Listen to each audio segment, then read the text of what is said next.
We want to welcome all of you here tonight to have this important community discussion.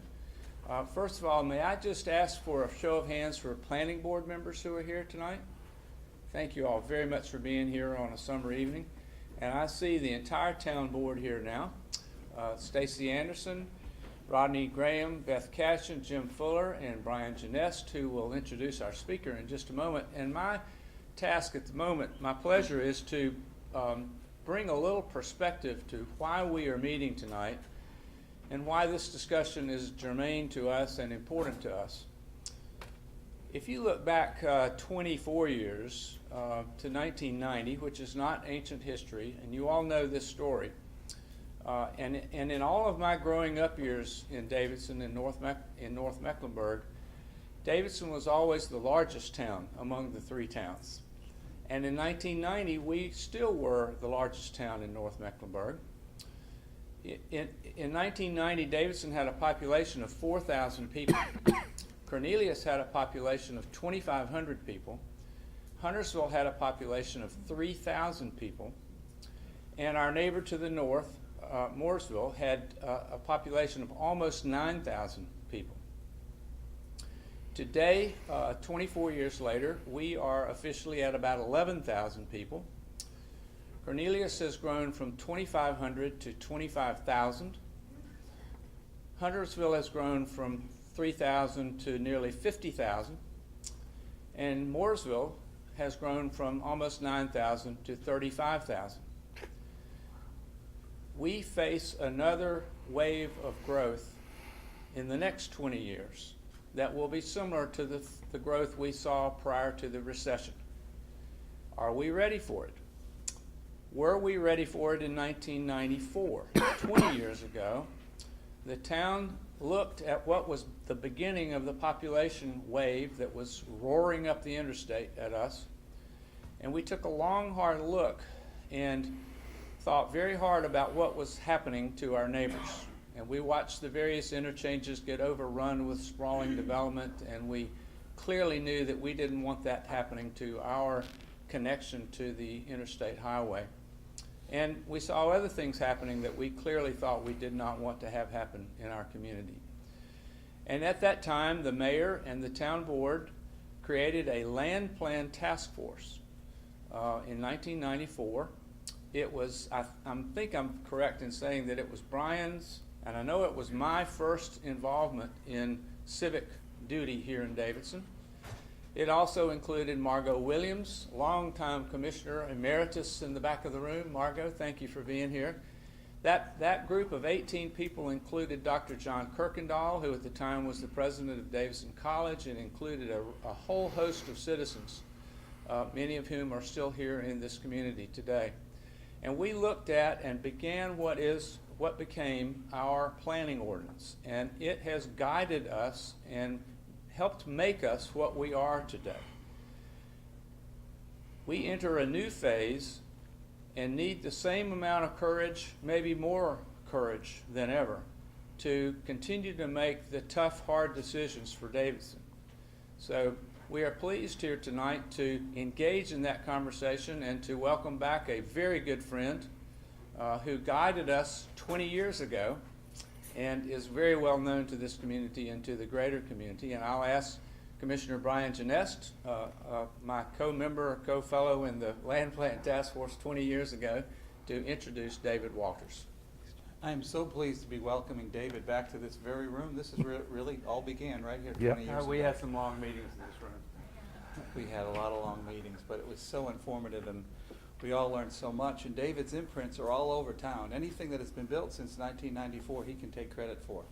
That includes the CVS, that includes New Neighborhood, that includes all the development out at the exit, and much of it is development that you don't see anyplace else. So we're so thankful for all the work that David has done here.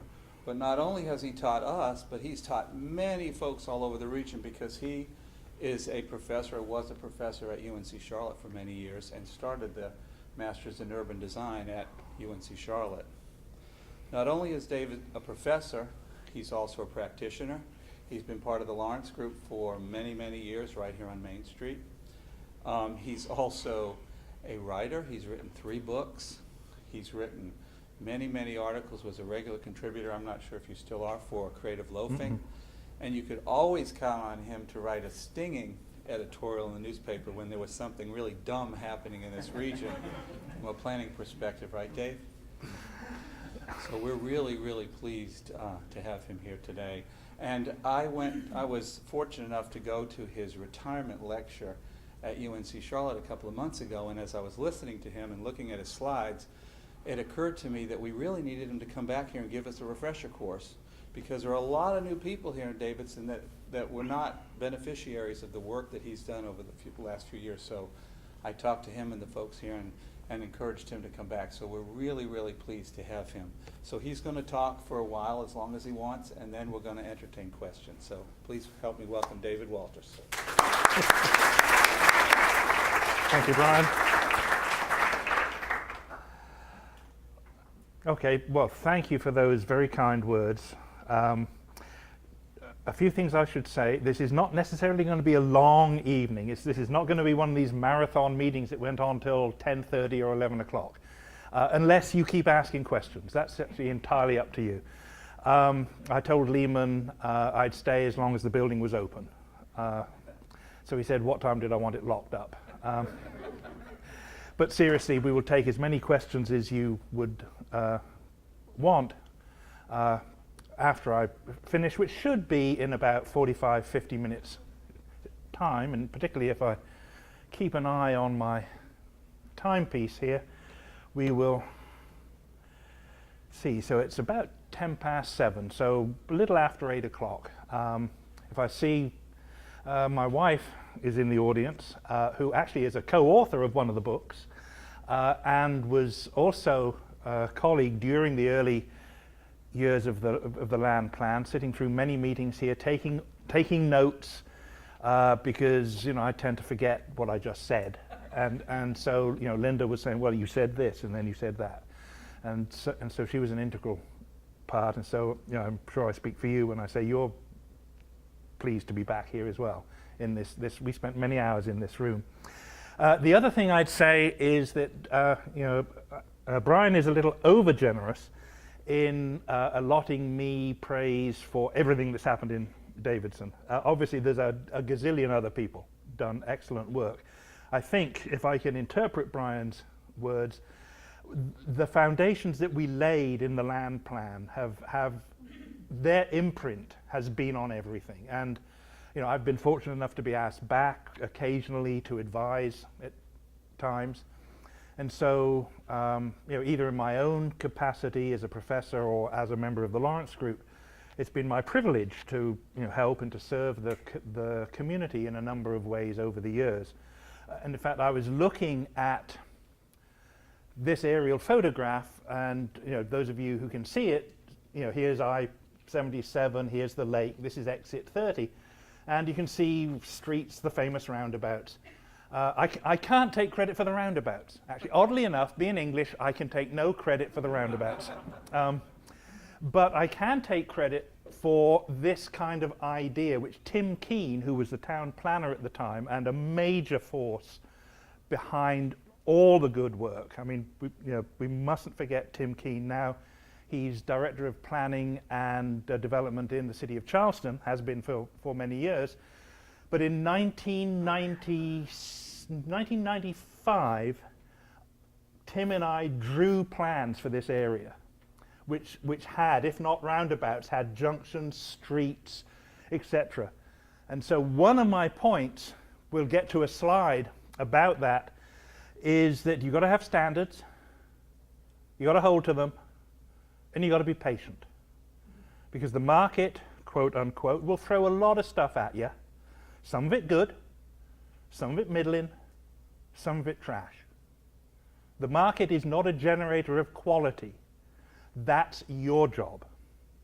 So, the other thing, town staff whispered to me that if I wanted to say something a bit strong from time to time, I could. Because I'm not them, right?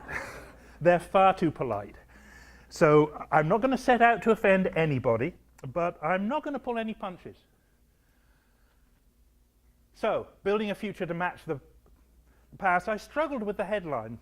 My wife Linda knows how hard headlines are and how much I struggle with them. Because one of the key elements of the whole citizen impetus 20 years ago was to create a vision for the future. And there's a phrase, it'll be on a slide in a moment, where new development in Davidson should match and fit the scale and character of the historic town. Now that doesn't mean it's got to look exactly like the historic town, but it's got to have streets, it's got to have public space, it's got to have buildings which create that sense of enclosure and scale. And so with that in mind, if I press the right one, this is a sort of urban design 101. It's got a bit of history and then a recap of some of the basic principles which the Citizen Task Force held to. And how we divide up our land. I'm not going to read all my slides, don't worry. So how we divide up our land is more important than what we do with it.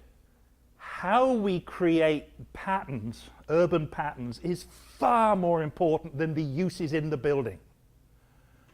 Far more important.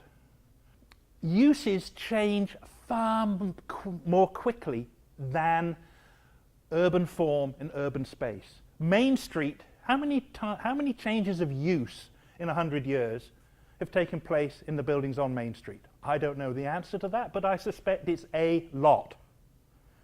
But Main Street is still Main Street. That space that we enjoy and that you're rightly so proud of has remained basically the same space while the uses change. Do not get hung up on uses, please. And so, as promised, here is a little bit of history. This little phrase, form-based code, that's jargon, that's our urban design and planning jargon. But it's an absolutely pivotal change in the way American communities organize their development. For more than 50 years, zoning, the control of development in a community, was based on use. Design had nothing to do with it, really. Little bit about planting, signage, but there was nothing really about urban design in the sense that Davidson was formed from certain principles, traditional principles of urban design about streets and public space and parks, and how buildings face public space, and how the car is controlled and generally put in the back or on the side, not in the front. And so what's called form-based codes, they're called that because they regulate development in a community by the urban form and the urban character, not by the use. Use comes in, obviously it does, because it's important, but it's not number one. Davidson is Davidson, and historic small towns all across America are the way they are because they were constructed in ways which resonate with us about public space, the space we share, the democratic space of community. And so form-based codes, which I'll try not to use much jargon, those codes, and the land plan was the second form-based code in North Carolina. Town of Belmont was the first, by a hair. Then Cornelius, then Huntersville, then several others.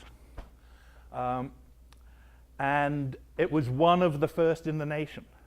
I mean, the fact that you've got this here, the National Award for Smart Growth Achievement, the National Award, is a function of the fact that you were amongst the first people in America to get a hold of this.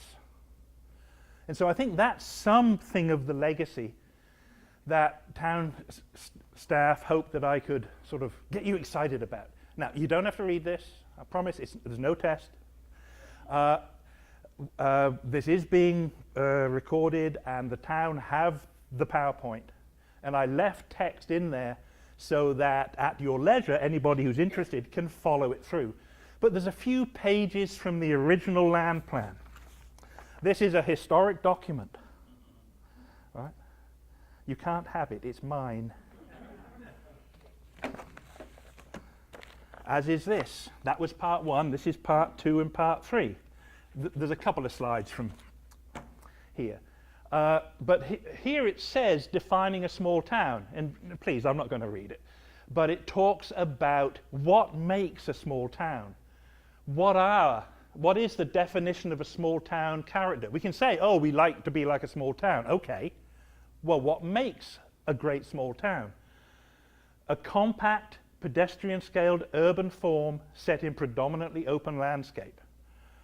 In 1994, that more or less defined Davidson. To a great degree, it still does, even with the growth. Clearly defined boundaries where the town stops and countryside begins, with an absence of sprawling suburban-style development. So right there, you, the citizens, said, we're going to be different from the rest of America. We're not going to build normal, generic suburbs with lots of single-use residential and then 5 miles away, some shopping centers. We're not going to do that. We're going to craft development because we're going to grow. And Mayor Woods is absolutely right. We've been sort of idling for a few years. I mean, the recession just, tell architects about it. They've been unemployed. My students couldn't get jobs. But now they're all employed. They've got their choice of jobs. It's beginning again. And so there is a new challenge, exactly as Mayor Woods suggested, that we've got to gear ourselves up to meet.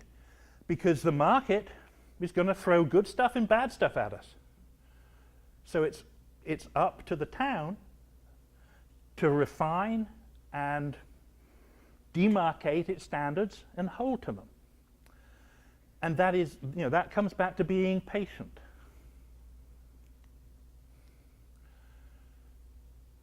There were 20 years ago, the sort of development which is relatively common now, the sort of progressive development, what we now call new urbanism, and my wife knows how much I dislike that term. It's called new urbanism, if you don't mind me being a bit of a historian for a moment, because the old urbanism of the 1930s, the urbanism of urban renewal, the clearance, the slum clearance, the tower blocks, that was avant-garde modernism in its time. We now probably think that was a disaster, as largely it was. But that was the product of intelligent people really thinking hard and coming up with a set of ideas which they thought would define the city of the future. And that was actually codified in a document called the Charter of Athens, written in 1933, published in the middle of the war years in Paris in 1943, which codified the sort of modernist view, which was separate everything out, build high density here and there, and everything will be connected by freeways. That's a bit of an edited history, but it's true. And so the new urbanism, what began life as traditional neighborhood development, TND for short. It has a cousin, TOD, transit-oriented development, and that's what you see in Southend on the blue line, the light rail line. They merged and created this new urbanism, so called because it was counter to the old urbanism of urban renewal and suburban sprawl. And so the town, the citizens, pinned your colors to the mast and said, we're not doing this. We're not. We're not just saying we're not and then actually doing it anyway. We're not doing it. We're doing something different. We're going to make sure development comes in and grows the town in a way that's organically connected to the essential character of the community. This is not connected to any community value whatsoever. This is simply the market doing generic stuff on any region in America. This and developments like that, doesn't have to look like that, but the idea that you have design standards and you actually have principles that adhere to your community and you hold to them, will have given you largely an urban form and a series of developments that you can be proud of. And here you can see some bold, it says village center, village infill housing, lakeshore, rural neighborhoods. So the land plan did something that only the town of Belmont, curse them, had done before us. It said, we're not going to organize development by use. We're not going to say shopping here, housing there, offices over here, schools up there. We're going to say, we're going to define the character of the place, the village center. Main Street and College at the heart of the community. Village infill housing, walking distance neighborhoods bordering the village center. Lakeshore, industry and housing on the west side of town. They support the central area, but they're also particular because they're on the lakeshore. They've got a water edge. That's different. That's unique.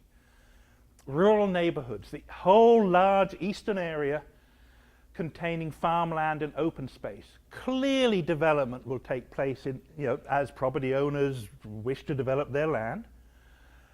But the town said it's not going to happen in normal generic suburban terms. It's going to happen either in clusters, large lot clusters, where like a farmhouse cluster on a knoll where you get the barns and the farmhouse, that the buildings are clustered, and then you've got large, maybe 5, maybe 10 acres of land. But from the distance it looks like a traditional farm grouping, or like a little village that you'd come across in the countryside, so that everybody in the community, particularly those who would live in such a place, benefit from the preserved open space. And since in the last 20 years there have been enough studies to stack up 4 feet high on the desk here, which show the economic value that accrues to what are now called conservation subdivision designs, where you cluster the homes more tightly and preserve the landscape for ecological use, but also to confer economic value on your own property. You're much better off financially in a conservation subdivision. There's study after study after study. The only problem with that, it takes a designer to figure it out. Right, Brian? And so that's what Tim Keene and I and the land plan did. We developed design principles, and we put them in these things called a regulating plan and a code. Now, I've got a very 10th generation Xerox, which I scanned, so some of the graphics are not terribly clear, particularly this one, because you can't, I challenge you, anybody, to tell me what's in there, right? You just can't see it. I can't see it, but I mean, I put them there so I know what's in there. But you can see the map of Davidson. You can see a black bit, that's village infill. The white bit, oh, I got a thingy here, don't I? There we are. This is the college. This is the town center. This is Main Street. So this is village infill. This is Lakeshore. And guess what? This is rural. And so those were the 4 areas, planning areas.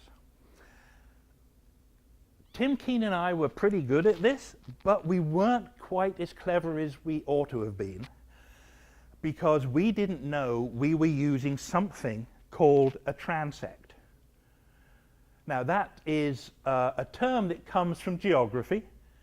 It talks about taking a slice through an environment and studying how the different pieces along that slice work with each other. And unbeknownst to Tim and I, we were doing transect type development. Now, I'm going to mention the transect now and perhaps once or twice because although it wasn't brought to the fore 20 years ago, history has shown that's what we were doing. The transect is, if you think of it as a sliding, I'm not going to insult you when I say this, but there's enough people here in the room who know what a slide rule is, right? Where, that plastic bit, you move up and down, right? And you can do calculations with it. The transect is like a sliding scale from rural at one end to urban to Main Street at the other. And it's got stops on the way. And what we'd created here, we would now, if we were doing this now, if we were in a time machine and Tim and I could go back, we would say transect because we'd have been one of the first communities in America to use the term. The husband and wife urban design team, very famous, Andres Duane and Elizabeth Plater-Zyberk, they're the ones who were cleverer than Tim and I and were really on the ball and had conceptualized this very clearly. And really since the late 90s, most progressive planning in communities has used this concept of the transect. If I wear my Lawrence Group hat, when we work all across the Southeast and up as far as Washington and Baltimore, all the planning we do there is transect based. Now, that's enough jargon, but I just wanted to make sure you were familiar enough with the term, because what it means is you zone, you define the character of the community in relation to the kind of place it is. Is it a rural place? Is it in the village infill? Is it that kind of fairly close-grained neighborhood street? Is it the commercial center of Main Street? Is it the slightly special area at the lakeside? Each of those has a defined character, and that's how the land plan began. And if you imagine that you had those planning areas, that transect-based urban character scale, on one axis, on the x-axis, on the y-axis, you had building types. This happens to be the sheet in this part 2 and 3 document to do with storefronts. There are half a dozen building types, and without being too detailed about it, because you won't be able to read this, but when you look, if you look at the PowerPoint, you can zoom in, you can actually read all this if you want to, because these diagrams basically say where the building goes and how big it should be, i.e., it should be right up on the sidewalk. That's what Main Street is, right? With the exception of the post office, which makes that beautiful little sort of courtyard space. There's a certain height limit, and in broad brush, the permitted uses, there's non-residential, i.e. commercial, business on the ground floor, and then either business or residential above. Classic American small town, living above the store, which for 50 years was illegal. You could get arrested for living above the store. The zoning enforcement officers would come and take you away. I kid you not. Because my wife and I still have a painting studio in Southend, and for a long time a photographer who had the studio across the hall from us also lived there. And there are times when he would sort of have to sneak in and out, lest he be caught. So Tim Keane, I, and the citizens of Davidson said, that's a bit daft, isn't it? I mean, it means we can't build Davidson as we want to, as it did build itself, because the zoning says it's illegal. What do?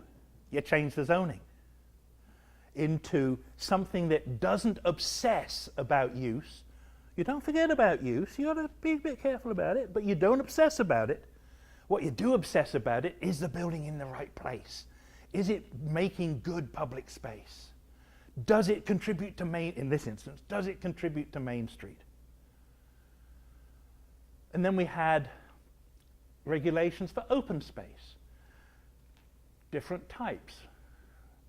So parkways, that's actually almost a little diagram of Latter Park in Dilworth, where a town street, city street, goes around the edge of the park, and then homes front onto it. It's not open space tucked away. It's not the developer giving you the bit of space that he can't build on, so we call it public space. No, not in Davidson. You said no. That isn't good enough.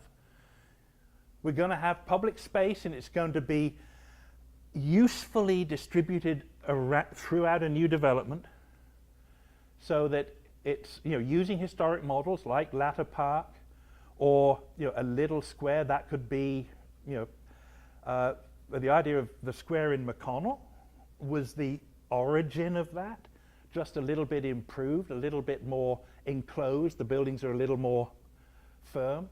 You know, other ideas, plaza or a green belt at the edge. You know, so there was a real idea about what types of public space were right. And of course, streets are your main public space. This isn't Italy. You know, to convince my colleagues, oh, I should say, this is my last day as a faculty member, right? I retire in 4 hours, 22 minutes, right? And to convince, and then they hire me back tomorrow, actually, to teach a class that nobody else wants to teach. But when that's done, my wife and I, to make sure that my colleagues really believe I'm gone, it's done. Don't ask me, not my problem. We're going to Italy to work. Nobody believes that. But we are. We're actually going to an artist colony. We have to produce work for an exhibition. But in Italy, we're going to be sitting in piazzas and campos. We don't have piazzas and campos here. We got streets. We got Main Street. We got neighborhood streets. We've got really good streets. But they're good because they conform to certain design standards.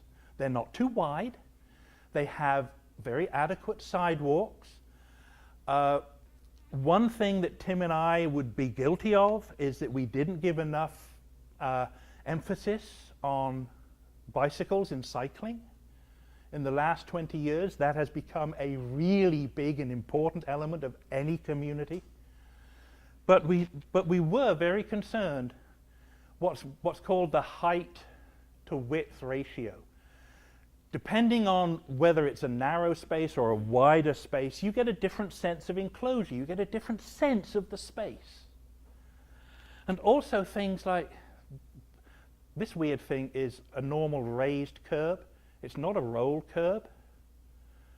This land plan said no rolled curbs.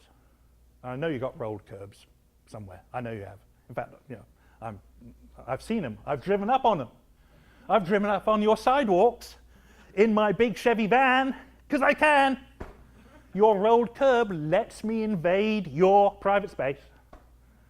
Right? So the land plan said no. The pedestrian space has got to be safe for pedestrians. It's not going to be designed so that it can be invaded by even the smallest vehicle. It's pedestrian space. That matters. Because are we more important than the car? We love our car. I love my car. You know, my wife and I, we've got two. Right? We're good I'm a good American. We actually used to have a big Crown Vic police car, which we inherited from Linda's dad, who wasn't a policeman, but he bought it at the age 90 because he wanted a big car. And he drove it to the grocery store and had, what, 3,000 miles on it when we inherited it, so we weren't about to turn that down. And our other vehicle was a Chevy truck, big V8, loved it. So, you know, I'm no, you know, get rid of your car, namby-pamby, and we love our cars, but cars in their place.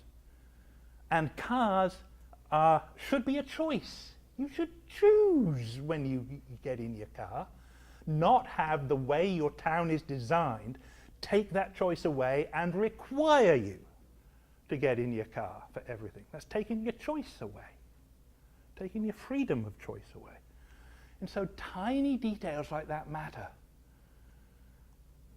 So I may make spot visits over the next few years, see if you've allowed any rolled curbs, and then I'll write letters to the newspaper or something. Because Brian says I write nasty letters.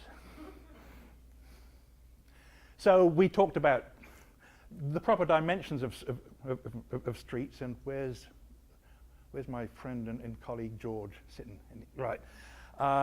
George would quite rightly take me to task because it doesn't call out proper space for bicycles. And as the town goes forward, I know that the town is actively thinking about this, but street standards, the way you design your streets, particularly the busier ones, have got to take another piece of jargon, multimodal design, into consideration. That's you walking, that's your friend or your child cycling, that's George driving, and it's Brian on the bus. Right? The street has got to be for everybody, and it's got to be safe for everybody. Okay, this is where the transition from Mac to Windows begins to kick in, and you can see something happened to Vision and Principles and Tools. They got sort of out of alignment, which is actually a good metaphor for what you mustn't do. Don't get those out of alignment, because if this was a Mac, I'm a Mac, we're Mac people, sorry, that they were this elegant sort of chevron, which shows that it's a true conceptual hierarchy. Guess what so when you've got this all sorted out, which the land plan and subsequent variations have developed, their concepts are integrated and independent. They are not a cafe menu. We just had a very nice supper over at Flatiron, and my wife chose something, and I chose something else. We both had lettuce leaves, but we had different things with them. Because we thought, we'll do this to suit us. Those of you who are privileged to serve on the boards in this town are not there, as you very well know, I'm sure. You're not there for yourself. You're not there to make the town the way you would actually like it. You're there as a citizen servant and a citizen educator to carry the vision of the community forward. So when you've got your vision, your principles, and your tools, they are an integrated set. They're not a menu. It's not much have red or white. Well, no. It's a properly hierarchical.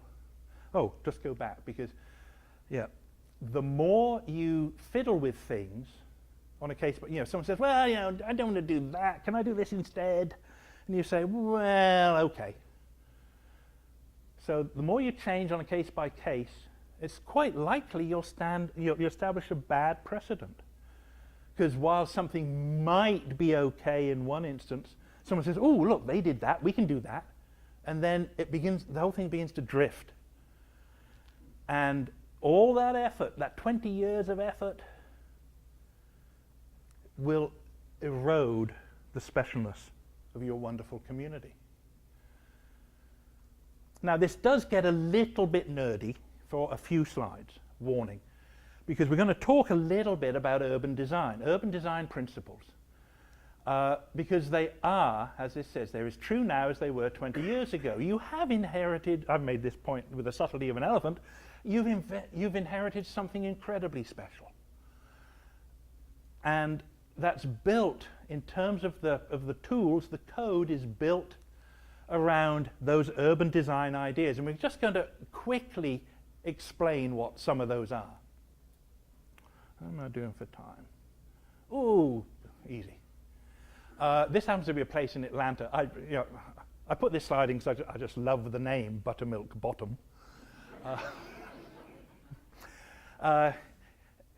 It's east of what is now Midtown Atlanta, and you can see here in 1949 the aerial photograph, and if you put a black line where every street is, that was the street pattern. So you had 21 separate blocks, 1, 2, 3, 4, 5, 6, etc., etc. By 2008, not that long ago, that area there, just 3 blocks. It had become sort of super blocks of sort of standard commercial development, grocery stores, parking lots, this, that, and the other. They'd moved a few streets. They'd eliminated a bunch of streets. And so, whereas here, walking and cycling was really easy, you had a gazillion choices of how to get around. Here, not only have you got fewer choices, but if you were walking, it's much less pleasant. So I wouldn't walk there. I really wouldn't. So that development has actually influenced very negatively the amenity and personal choice. Development can do that. It can take stuff away from you. You've got to be alert to what it's going to take away. The more priority we give to the car, connectivity, which is a very important term, it's the number of times streets intersect. Streets are the white bits. Those of you who've been to Paris, I'm sure several of you have, this would be where the Arc de Triomphe is. This is the River Seine. And you can see the boulevards and then the neighborhood streets. There are 205 in that geographic area. There's 205 intersections where things cross. In Barcelona, in the old part, the medieval part, I mean, it's like a rabbit warren. 470. Now, Davidson's not Barcelona. It never would be, shouldn't be. It's not going to be Philadelphia either. But look how small the blocks are. See how much choice you have for route. If something's blocked here, you can always skip over a block. The same area, same physical area in Atlanta, you got 61. So you see, it's, we're on a real downward trend here, which means that we are designing for 4 wheels, not for 2 wheels, not for 2 legs, and we're actually making the environment less efficient and, in many ways, less pleasant. So this is advanced traffic planning. Are you ready? Right? You're going to be traffic engineers. You ready, Brian? Right. I mean, you know these slides. These are from Walter Kulash, who is a very well-known national expert on traffic. And so this sort of slightly cartoonish version. Here's a shopping mall. Here's a bunch of apartments. Here's Burger King, McDonald's. That's probably Applebee's. Here's where we live. A few trees left. Thank you very much. And over here is the school, and off the picture somewhere are offices, right? Or the university, right? It's probably over there, right? You get to, I speak from experience.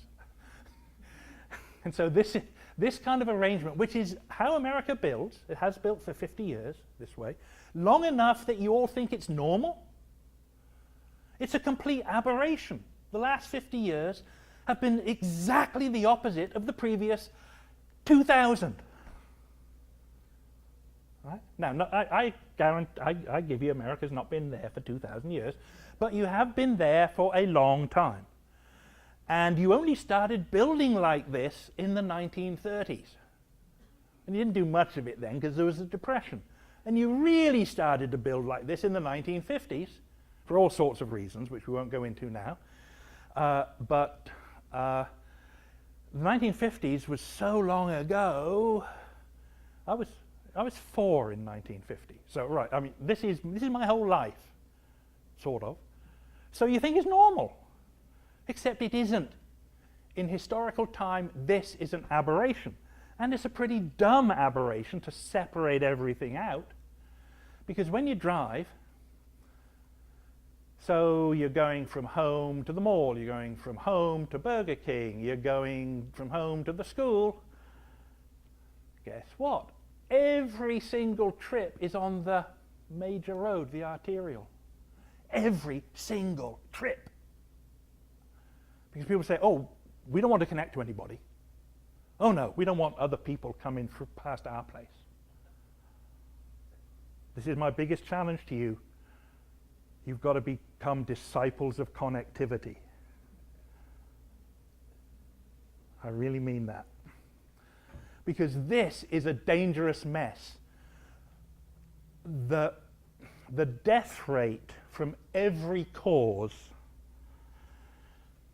is highest in the suburbs, much higher in suburbs than in center cities, because of traffic accidents. And the traffic speed here, with a bit of luck, is about 40 miles an hour. If you go in at 2 miles an hour, you're not going to hit anybody anyway. Because you've got two options here. You're stuck at 2 miles an hour, because everybody's using it. And the truckers are wanting to get through too. They don't care about you going to the mall, to Neiman Marcus. They're on a time scale. This 18-wheeler's got to get through. You're all fighting for that space. So you're either stuck or you're free flowing at 35, 40, 50 miles an hour. You hit somebody at 50 miles an hour, they're dead. If you're fortunate enough to live in a place like Davidson, or if you're fortunate enough to live where my wife and I live in Dilworth in Charlotte, we've got the benefits of how America used to build. Everywhere in America was like this. It was a connected network. There's a choice of routes, different things. The same uses are there as in the other one. And then you take exactly those same trips as were on the first slide. Guess what? None of them need to use the arterial. And you're on slower speed streets. If you happen to be a lousy driver and actually have an accident, you're probably doing 15 miles an hour. You're not doing 50. I know there are one or two famous streets in Davidson where it's a challenge to go as fast as you like. I won't name them. You know which ones. But generally, Davidson drivers are pretty good about stuff. Going through downtown, going through the in-town neighborhoods. People are polite, they're moving fairly slowly. If I happen to hit somebody, it's probably not going to kill people.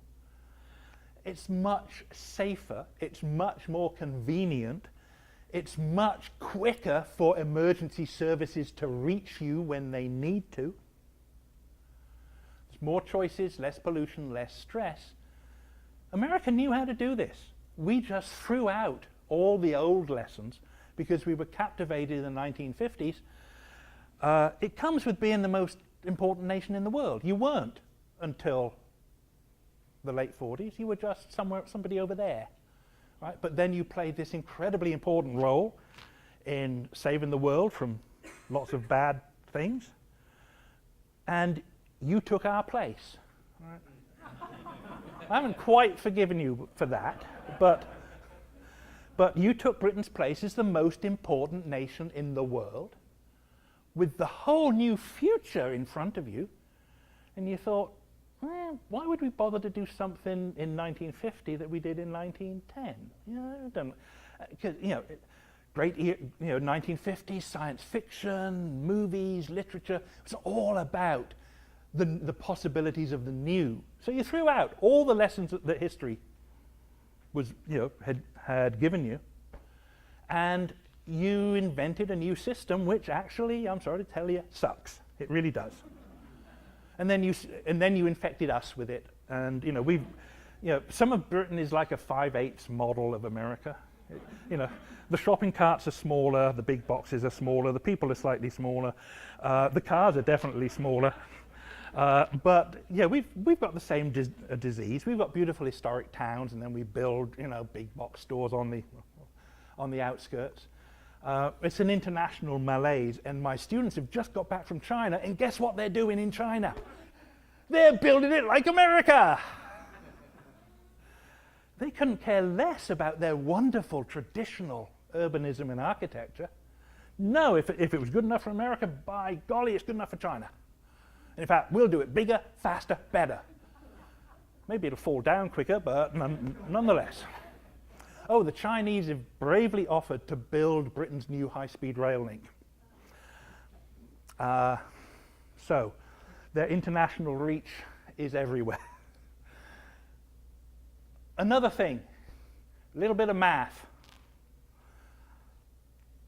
We're used to 6-lane and 4-lane roads, right? They're everywhere. Fortunately, not many in Davidson. It is a fact that computer modeling will show you over and over and over and over that if you have a grid, you've got the same lanes, you've actually got more capacity, you can move more traffic if you need to, because there's multiple choices. There's less time spent turning. I mean, my wife and I timed a traffic signal by the NASCAR Hall of Fame yesterday, day before. 2 minutes, 20 seconds. I mean, it seemed like eternity. Because everybody's using it, so the signal time, time to turn is very great here. The time spent turning here is much less, shorter signals, and if any of you are math whizzes, you could probably work out how many choices you've got to get from here to here, because you can go here, you can go here, you can go here, you can go here, you can go here. Oh, you can here one, right? So again, the way we build will restrict your freedom. The way we build can enhance your freedom of choice. Oh yes, this is what I can say that town staff might be a little more polite. When you say you don't want connectivity, what you're saying is, I got mine, to hell with Davidson, because the traffic's going to go somewhere and it's going to go on bigger roads. Someone else is going to have to deal with it, not me. Doesn't sound like small town community to me. Doesn't sound like the vision of the 18 trusty citizens who spent untold hours 20 years ago. Developments must connect. It's safer, it's quicker, it's more efficient for you and for the police, the fire, and the ambulance. It's more economic in terms of the use of your taxes to have a system of connectivity than the dendritic system where little things join to bigger things. It's like the Monty Python sketch, the society of putting little things on top of bigger things. Do you remember that sketch? There's only one, you can't put bigger things on top of little things. And so John Cleese and Michael Palin and co. spend quite a few minutes fooling around putting little things on top of big things, because there's only one way to do that. Just like there's only one way to move here, whereas you've got multiple choice. So it's single choice, restricting freedom, multiple choice, enhancing. And it's not just good for us.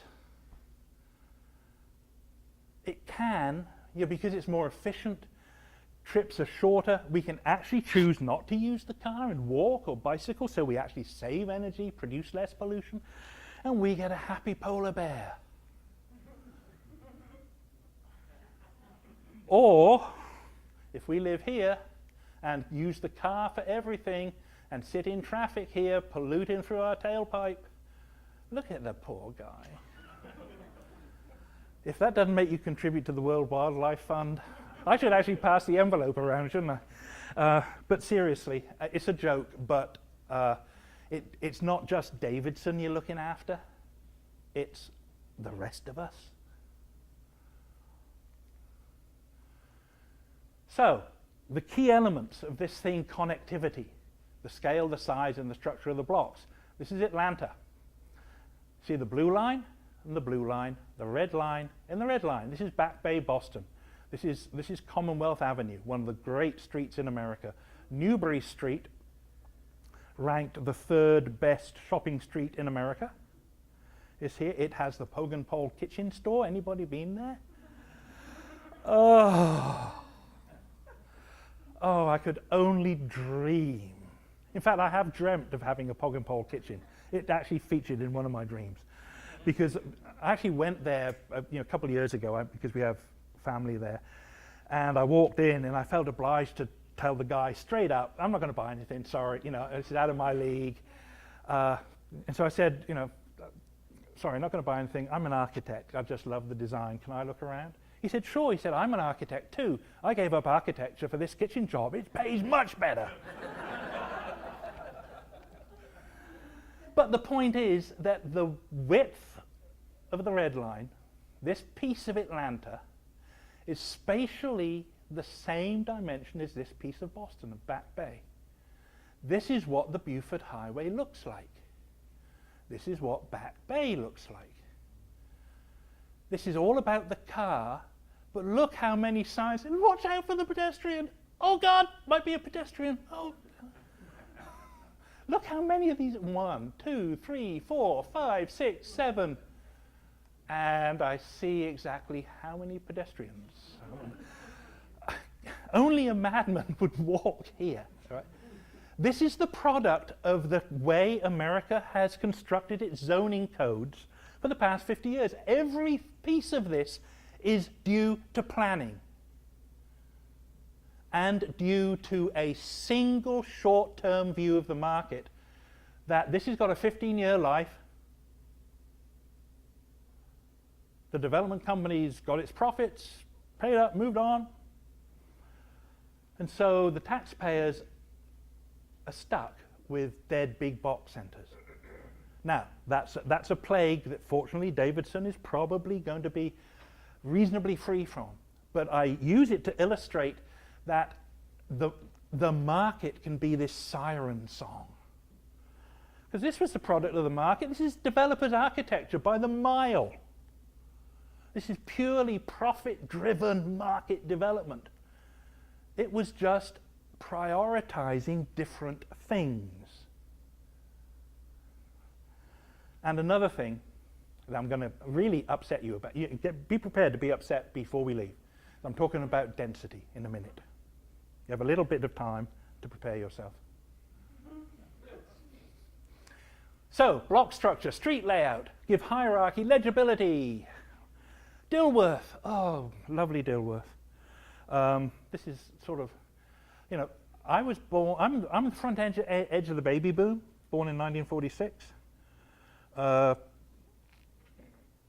And, you know, right after World War II, right after my dad got off the ship, 9 months to the day, he told me. He didn't often wax lyrical, but he'd had a gin and tonic that day. He didn't drink hardly at all, but he'd been a Navy man. He had a weakness for a gin and tonic, and he was a lifetime Royal Navy officer, and he was in the Indian Ocean Fleet fighting the Japanese, lobbing shells onto the mainland to protect the troops, and so he got home way after the war had finished. Docked at my hometown. My mum was apparently on the dock side. And they went home. And that's why I'm the front edge of the baby boom. And so the point is that I'm getting old. I'm on Social Security. I qualify for Medicare. I'm aging in place. Our little duplex is right there. 2 churches here. That's a Greek Orthodox church. That's the Methodist. This is the elementary school. This is South End. This is the rail line. So we can walk to the train station. We can walk to the park. We can walk to see friends. There's a restaurant here, a restaurant here, a restaurant here, a restaurant here, a restaurant here. We walk to restaurants. Most importantly, we walk back. So not only are we saving doing our little bit to save the planet, but we're also staying this side of the law, which is, So we feel incredibly lucky to live in a place which gives us the freedom of movement to adapt our lifestyles. It wasn't necessarily built with that way in mind when this was laid out in 1893 and then redesigned by the Olmsted brothers in 1913. It was built for profit, but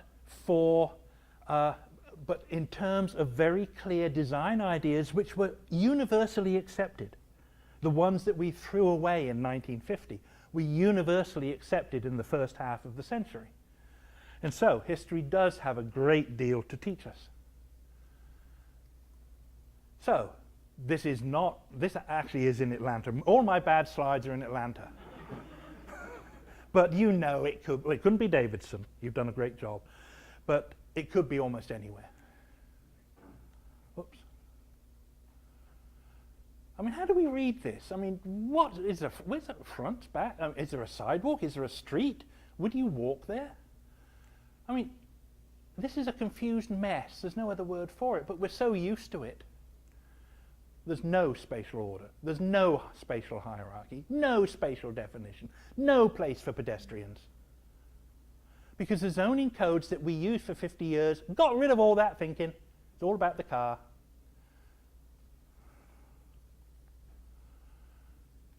I want you to remember the front of Kroger here. Nothing against Kroger, quite like Kroger. But where's the street? Is that a street? You walk straight out. Now, it's got as if it's like a pedestrian plaza, but cars drive over it. Is that a side? That isn't a sidewalk. Okay, for dogs, I suppose, but you know, it's a shambles. I mean, it is a shambles. And yet, so much of America is like, we just think it's normal. We're the greatest country in the world. That's what we build. Must be good. There's a word for that kind of logic. It's wrong. We can do it right when we want to. This, in all fairness, is also Atlanta. But, you know, here's commercial development, wide sidewalks, just like Main Street, trees, nice movable street furniture, on-street parking to make it safe, just like Main Street. You know, the buildings are 3 stories, 3 stories, nice scale. This is a market-based development. This is what, you know, if someone says, yeah, but the market wants us to do this. No, the market wants you to allow them to do this. And so you can either roll over and get Kroger and all that stuff, or you can say, we really want you to be in our community, but we've got some standards. Look, oops, big bun. You know, we want good sidewalks. We want proper storefronts. You know how to do this. It's a saga. Is that the right word? Saga of CVS. That went on for a while. The town won. You beat one of the biggest corporations in America. They did what you wanted because you maintained your standards. You know, good old Huntersville, 30,000 and going 50,000 and going strong. There were dueling grocery stores here. This is Rosedale. This is this is exit 23. So this is Gilead Road, right? Presbyterian Hospital is off the slide. And there were dueling landowners. There was a guy over here owned where now Bilo is, and a guy over here. And then there was a little guy with one strip of land, and they were fighting, you know. And so the town called me in to do a charrette to try and sort out a plan that people could agree on. And it built out slightly differently, but we were able to resolve, you know, the two market forces just beating each other because they couldn't get their standard product to fit. And so we created a little piece of urbanism with streets. Compare that to that mess in front of Kroger. If any of you shop at that Harris Teeter, you know it better than I do. I only go up there to take photographs, right? And the coffee shop is gone. Oh, God. Oh, dear. But nonetheless, and so we've got offices, we've got housing. It's a pretty, it's a very low-key development, but it's so much better than much of the stuff. And you do this probably even better. This doesn't have a big box in it necessarily, but it's really, this is exit 30. This is really very competent development. If my students designed this stuff, they'd pass. B+. For me, that's good. I like C's. I like giving C's. I really like giving A's, but you can't give A's out unless you deserve it, right? But this is pretty good. And see, I first drew street-based plans here in 1995. And this began to go in, what, early 2000s? And, you know, it's still going. I mean, it's hampered by that huge gas pipeline easement. Right? Can't do anything about that. But if you're patient and if you've got good standards, you'll get decent stuff. Things like block size, the connectivity. Connectivity, streets engaging each other, intersecting, create the blocks. This is, again, a piece of Atlanta which was, as you can see in this aerial photograph, destined for a succession of strip mining and, you know, big box development. And just look at the dimension. That's 3/4 of a mile. Right? Now, we've all been to New York, probably, and we've walked the typical Manhattan block, which is 200 by 600. It's much nicer walking on the 200-foot dimension, isn't it? It's much nicer going north-south than it is east-west. It's okay going east-west, but it's nicer going north-south because you've got the shorter dimension. But let's just see, in terms of scale, instead of this endless big box parking lot nirvana, just take that block. Now, I'm not saying you build skyscrapers. I'm talking about the horizontal dimension. This could be 2-story development. But you could, in that acres, what is destined for acres and acres of parking lot, just like that Buford Highway example, where no sane human being would be caught out of their car, you could fit 11 New York blocks. You could walk from 38th, or what's 34th Empire State Building, 11 blocks, 34th to 45th. You could, in that, wouldn't that be nice? You wouldn't have to build skyscrapers, but you could actually have urban fabric. You could have defined streets. You could have public space. So bear that in mind. We're getting close to the end. Don't worry. Fronts and backs. There's one thing I tell my students: if after 12 months intensive urban design education, they only remember one thing, they got this thing says Masters of Urban Design, if they only know one thing to go with that, it's fronts are different from backs. Got that? Right. We know that because you behave in your front yard differently to how you behave in your backyard. I hope. Right? We're a scandal in the neighborhood because we're actually growing tomatoes in our front yard. Right? Woo! Uh-oh! But we're an old-fashioned neighborhood. We don't have a tyrannical homeowners association or anything like that. We're just a regular old neighborhood with streets and grids and things like that. So we're actually okay. These orange bits are sort of what you might think of as shared space. This is like apartment buildings. This might be an apartment. This is the kind of suburban stuff. This actually is a piece of the plan from the 2008 version of Buttermilk Bottom, just to get that back in there. And it's typical suburban stuff. It's just stuff pushed around. Right? This isn't Davidson. This is obviously a slightly bigger scale town, but it's got the components that built Davidson. It's got definable public streets. It's got fronts of buildings, backs of buildings. It's got the clear orientation that good urban design gives you. So here is that traditional suburban apartment, where your front door is here and the dumpster is very conveniently right outside your front door. Thank you very much. Very good. This, of course, is St. Albans. I've always called it St. Albans because I could never call it the new neighborhood in Old Davidson. So I always call it, if it was in England, it'd be called St. Albans because you name developments after the church. It's like, but I think it's called St Albans. You call it St Albans now. Very sensible. I think it's a very nice development.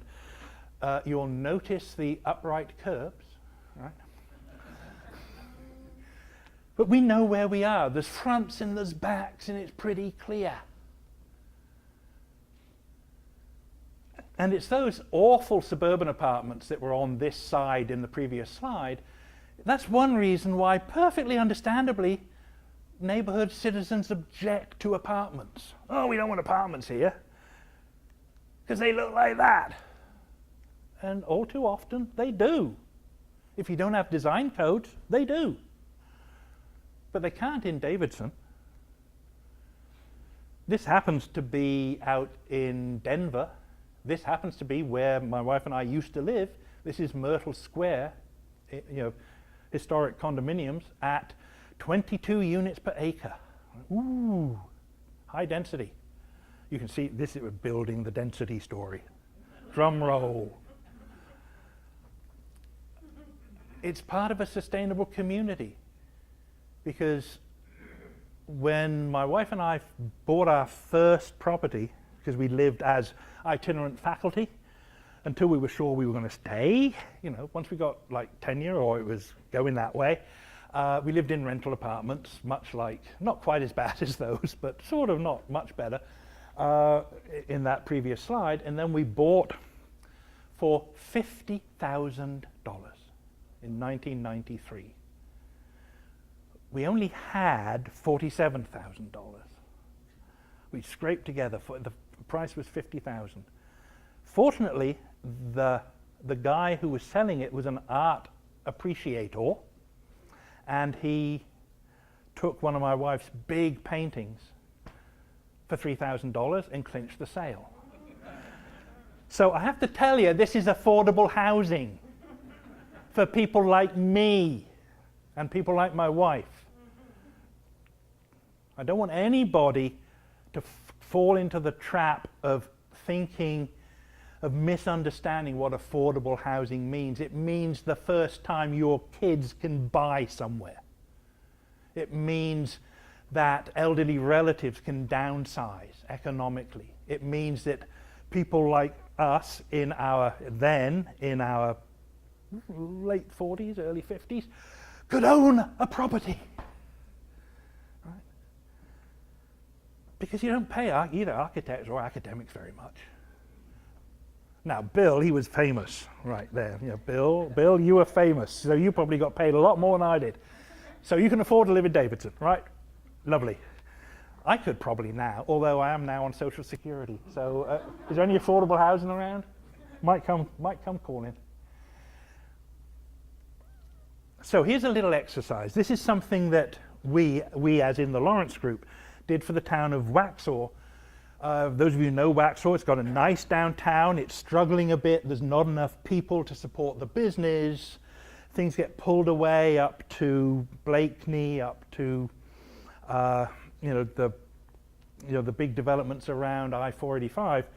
But Waxhaw downtown, it's not quite as nice as Davidson, but it's pretty nice. It's got a train running down Main Street, but apart from that, it's pretty good.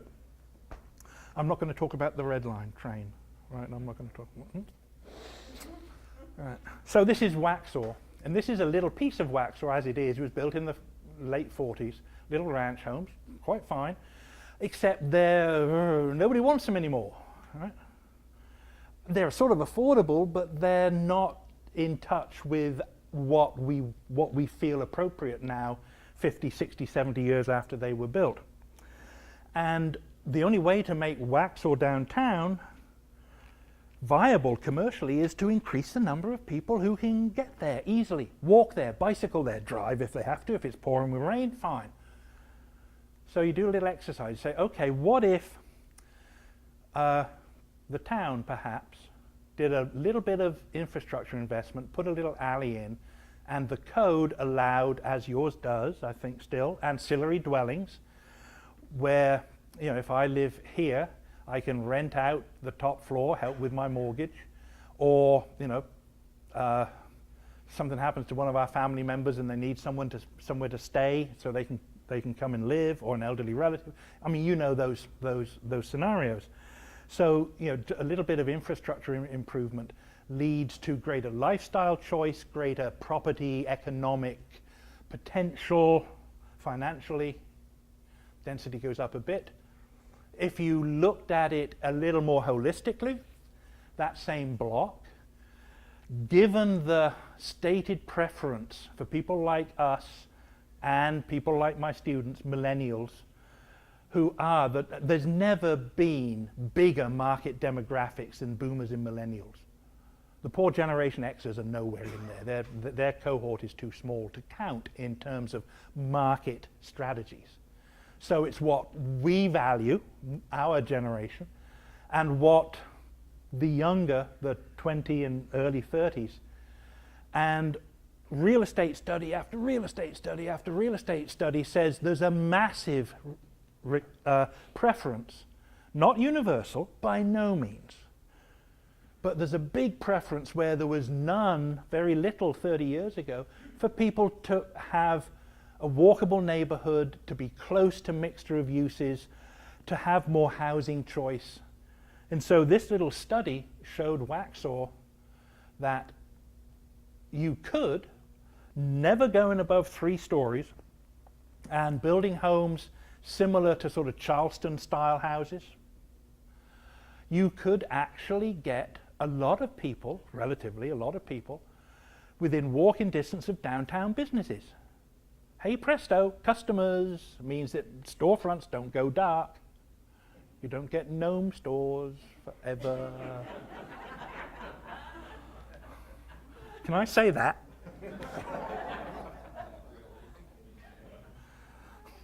Well, I just did. They'll edit that out, right, of the version. And so we're up to 17 dwellings per acre. Now you get a developer coming and say, "Oh, I want to build 17 dwellings per acre." Most neighborhoods, most town boards are, "What? Hell no!" That's because you're thinking in the old-fashioned, not you, but your less educated counterparts in other communities are thinking the old-fashioned way. You're thinking just numbers.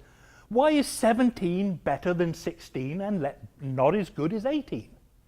17, you make 17 sound, get really upset. 17 is a perfectly good number. It's not a generator of quality. 15 is not better than 17. It depends on the design. As I said, where my wife and I lived very happily for 10 years, got us on the housing ladder, 22 units an acre. 2 stories and 3 stories. Beautiful courtyard. It's simply that the way we used to build, we forgot. Davidson is very fortunate that part of that suburban boom passed you by, and when you saw it on the horizon, you got yourself organized and you dealt with it. There's going to be another surge coming. Now, I'm not saying at all you've got to turn everything into this, but I'm saying don't judge things on numbers. Your code, if properly handled, and it's in a process of revision and amendment, at the moment, updating, that code will deal with the design strategies that will make number far less important. That the quality of the design is locked into the code. And if it's 15, 17, 13, 21.765 recurring, doesn't matter. It's the design principles and how they fit. This, just zooming out in Waxhaw, that little bit was here. We also created this is a scruffy town park at the moment. Sorry, Waxhaw, but it is. But it's got a lot of potential. Line up some houses just like around Ladder Park in Dilworth. Develop this recreation, make some more connections. Downtown, Main Street and the train is like just up there. And all of a sudden you've got a piece of a puzzle which is all about supporting downtown and lessening the demand. There's still a lot of people going to live out here. and probably will for the next 20 years. I mean, some of that. But anybody who wants to do that, they've got everywhere else in North and South Carolina they can do that. Maybe you would want to offer them an alternative. So, the way we build the public realm, the streets, the parks, the alleys, the playgrounds, is the most important factor in the long-term health of our community. And you've got the tools. This isn't your code, but it's a similar one. The code usually has some kind of overall master plan that it's following. It deals with the public spaces. It deals with the edges of buildings that make those public spaces. And then it deals with the buildings themselves, and then talks about a range of appropriate uses. So we don't forget use. It's important. It's right there, a flexible range of uses. But you get these things right first. That's what your predecessors did 20 years ago. I was, and my wife, we were so proud to be a part of that, because this is the most outstanding community in the Carolinas. Don't edit that bit. That's true. And I've worked in lots of them. There is no place as good and wonderful as Davidson. But it's not an accident. It's because you made it that way. Don't mess it up, please.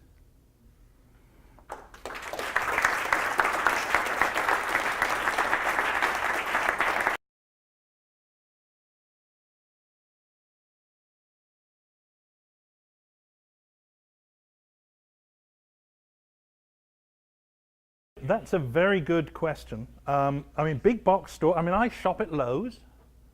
You know, we can actually walk to Lowe's, as it happens. It's uphill, so sometimes we don't. It depends what we're buying, right? But it's a very good question. I'm not being flippant about the question, because it's a really important one. I don't think it's necessary for Davidson to go out and hunt for big boxes. Some communities go out and hunt for them on the premise that it helps the tax situation, which is not always true. There's a whole slew of other information which says if you promote the same amount of mixed-use development on the same land, you'll get a gazillion times more tax revenue out of the land. But that's another lecture, and we won't do it. I promise I won't do it now. The only place really, I mean, there are only two locations which are remotely possible, and which is near 73 and near 77. 77's sort of built out. I don't think that's going to happen. I don't think there's going to be a big demand to build a big box along Highway 73. If there was, there are pretty good examples now of big box, big as in 40, 60,000. If you get up to 120, 180,000, they're hard to, 180,000 square foot, like the biggest Walmart ever, is hard to deal with.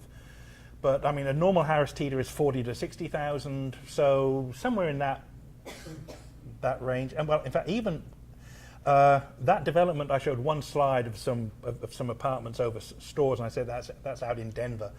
It's in a community called Englewood on one of their light rail lines. And when you walk down the end of that street, you go into Walmart, because you can get into Walmart by car from one way, and you can walk into it from the town center. So there are examples now, thankfully, where you can integrate. If for some reason there is an absolutely compelling community consensus that some kind of major commercial development like that is really a good idea, then there are design ways, established precedents that can be brought under control. Having said that, you got big boxes within a few minutes drive. So personally, I don't see that there's much point in hunting for them. But if you... I wouldn't want to hunt for them. I'll have to admit, living in this wonderful place, I feel a little bit of guilt when I drive up to Mooresville or down to Huntersville and shop in a big box place in all the sprawl. Yeah. Because I feel like they're having to put up with the sprawl, and I get to come back across. Well, they actually get your sales taxes, so you know I shouldn't feel too guilty. I mean, you are polluting the planet a bit, but so a little bit of guilt is okay. It depends on our scale. If we're just thinking of Davidson, that's one thing. If we're thinking about the North Mecklenburg, South Iredell region, then clearly there is interconnectivity of you know that you don't want the same stuff everywhere. And so I think it's a balancing act. I know when, back in 20 years ago, Tim Keene and I did do little sketch designs for what would happen if we got a big box down on Highway 73. Because we did a diagram, it was called the fried egg diagram. Do you remember that? Yellow circles with white blobs around it, a commercial node and then housing around it. And we did work out that you could put one down there. Don't anybody go away and say, Walters says put a big box at Highway 73. That is not what I'm saying. I'm saying that if the market really pushes, I think you should push back and get everything you can, not just fancy facades, but get them in a grid. Get them in public streets. No big box with acres of parking lot in front. Even the fanciest facade is a waste of money because you've given up your soul then. Get them in a street grid. Size the street grid so that when the big box goes away in 15 years, site redevelops, you can actually turn the parking lot into a parking deck lined by stores and apartments, and it becomes a little urban village of 3-story buildings. Like Rosedale. That's exactly right. So there are strategies to deal with it, but frankly, I don't think the market's going to be hammering on your door for that. It's going to be mainly residential pressure, I would think. Probably residential pressure in the rural area. And there I would hold the line. I'd say, sure, we expected that to develop at some point, but it develops in a way that creates, in the words of the original land plan committee, mini Davidsons, where you've got a little cluster. You may have a corner store. You may even get a charter school within walking distance of that new neighborhood. So, I think, Brian's in touch with the market every bit as I am. And, generic commercial and generic housing is going to be what's going to push. And what my advice is, sort them out, because there's some good and there's some not so good.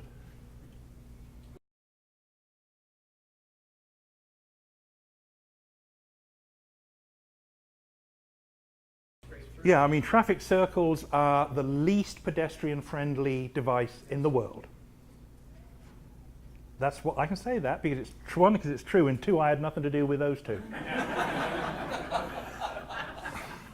There was an Australian guy who earned a great living promoting roundabouts or traffic circles. The English invented them in order to move traffic smoothly, not to help the pedestrian. In the right place, in certain instances, they're very good. In the wrong place, all they do is move traffic more smoothly, because I wouldn't want to walk across there. So, there's probably somebody in the room with great investment in those roundabouts, and I'm sorry that, you can find plenty of people who say exactly the opposite of me, that, oh, they're great. But, I come from the land of roundabouts, and they have a long lineage. We even have things called mini roundabouts, which are painted white circles in the middle of asphalt. And all the Brits very carefully drive around this little white circle, right? We've also got something called the Magic Roundabout at Swindon, a town called Swindon, which is a quarter of a mile across, and it has counterclockwise, counterflow mini roundabouts around the edges. So if you complain, just next time you're in England, call me up, we'll go to Swindon, and you can have a nightmare come true. There's a whole theory of traffic management now that you take all the signage away. This is being done a lot. And people just, oh God, I better go slow. Some crazy guy's going to, everybody slows down. And everybody says, you look at people, say, oh, okay, you go first.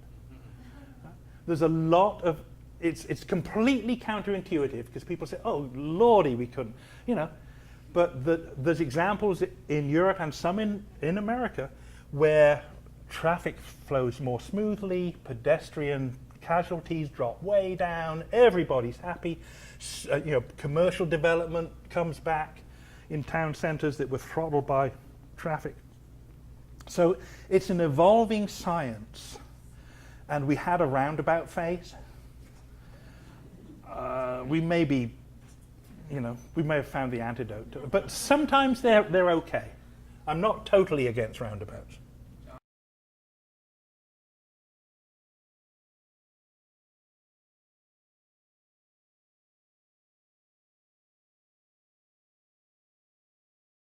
The world has caught up with Davidson, frankly, because what you were pioneers of 20 years ago it's by no means universal, but lots of communities are doing what you do.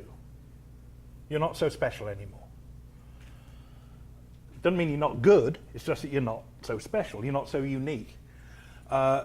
So part of the development community, the development community, as you well know and Brian well knows, and many of you in the audience may know, it's not a monolithic entity. There's developers with all sorts of agendas and specialisms. And certainly a bigger proportion of developers today are comfortable with the kind of development requirements that things like the Davidson Code makes. By no means all developers like that. When I often speak with the developers, and they have, if I ever mention Davidson, a good 60% roll their eyes and make insulting noises. It's like, when Portland, Oregon was a leader, it still is in many ways, many developers called Portland the People's Republic of Portland, simply because that community had standards and was going to enforce them. So Davidson, any community that has standards and actually says to the market, wait, we know the product that you'll do everywhere USA. We have a housing need, we'd quite like you to be in our community, but the standards are this. And some of the developers will call you rude names and walk away, and others will say, okay, I get it. One of the really promising things is that the best developers will not come to communities without high standards. And that's because they're not going to invest millions of their dollars and take that risk over several years if the community, they're not going to do a good development if the community will be flexible and allow a crappy development next door. Flexibility it's a synonym for doing second and third rate work. Beware anybody who asks you for flexibility. The people who ask me, as I write codes, the most people who ask me, oh, well, can we build in some flexibility? Are bad architects. We exist, I'm sorry. They're bad doctors, bad lawyers, bad architects. It's just the way of the world. And when I say bad, they're just sort of, they're our C students, the people who are not quite bad enough to fail. And if we, as a good professional school, turn out people who are not quite bad enough to fail, are dentistry schools doing that? Are medical schools doing that? I don't know. But there are some C-minus architects out there, and they don't want to bother with this more advanced stuff. And so they work for developers who don't want to deal with this advanced stuff. And so, you just got to, you'll only get the best development by sticking to your guns. Well, you shouldn't say that now. Sticking to your standards and expecting every developer who comes in, because you only want the ones who will work with you. You don't want the ones who are going to fight you every single meeting, pleading for variances. You don't want them. You can be assured that someone else will come along. I mean, look at that. I mean, it's not the greatest urbanism in the world, but there was nothing out there. And then Tim Keene and I drew plans in 1995 on little sheets of tracing paper and started thinking, well, it should be like that. It should be like a little town out there. Bit ruined by the gas pipeline easement, but eventually it'll grow around and around that. Because that's now, that's a unique interchange. People say, oh, Davidson, that's the one with that stuff at exit 30. Don't say, David, oh, that's that great college, it's that great downtown. Oh, it's got that cool stuff at exit 30. Because they don't come into downtown, they go there because they're on the interstate. So you can build your brand even with modest stuff if it's good. Doesn't have to be brilliant, doesn't have to be A+, but at least go for B and B+. Please. We want to thank you for being with us tonight. 20 years ago, we were working on this very plan. We spent hours and hours. We're still learning. But we want to thank you for that. And if anyone would like to speak with David, I'm sure he'll hang around briefly afterwards. So thank you very much. Thank you.